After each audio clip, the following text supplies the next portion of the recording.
आज आपण शेलवळ गावाच्या जी बहुउद्देशीय माध्यमिक विद्यालय शाळा आहे त्या शाळा बांधकामासाठी आपण उपोषणाला बसलेलो आहे।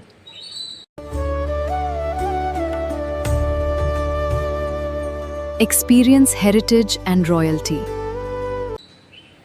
माझी मागणी अशी आहे की सदर शाळा 1990 पासून या गावात सुरू झाली आहे, परंतु आजपर्यंत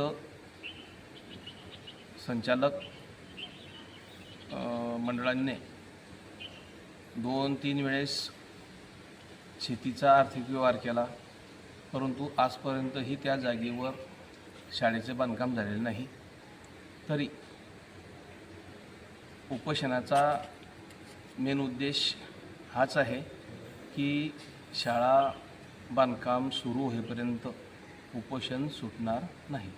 मंडळापैकी एकही संचालक गावातील नाही, त्यामुळे गावाच्या मुलांच्या समस्या त्यांना कळत नाही।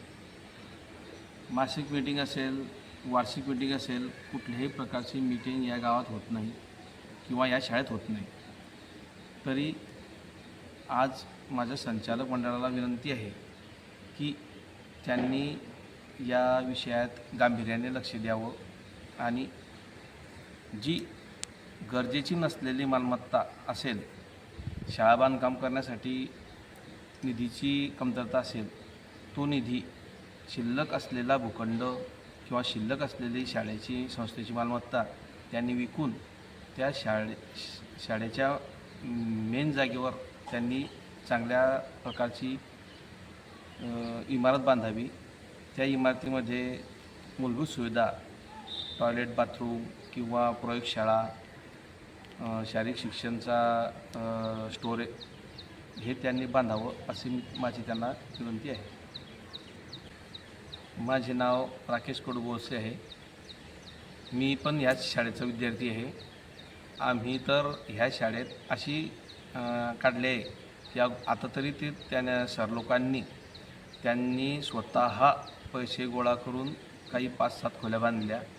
आम्ही ज्या टायमाला शाळेत शिकत होतो त्या टायमाला काट्याचे कुळं होते, त्या कुळामध्ये आम्ही दिवस काढले। पण आता ती परिस्थिती बदलली पाहिजे, कारण स्पर्धा आपल्याला इंग्लिश मिडियमच्या शाळांशी करायची आहे, म्हणून बांधकाम गावासाठी आवश्यक आहे।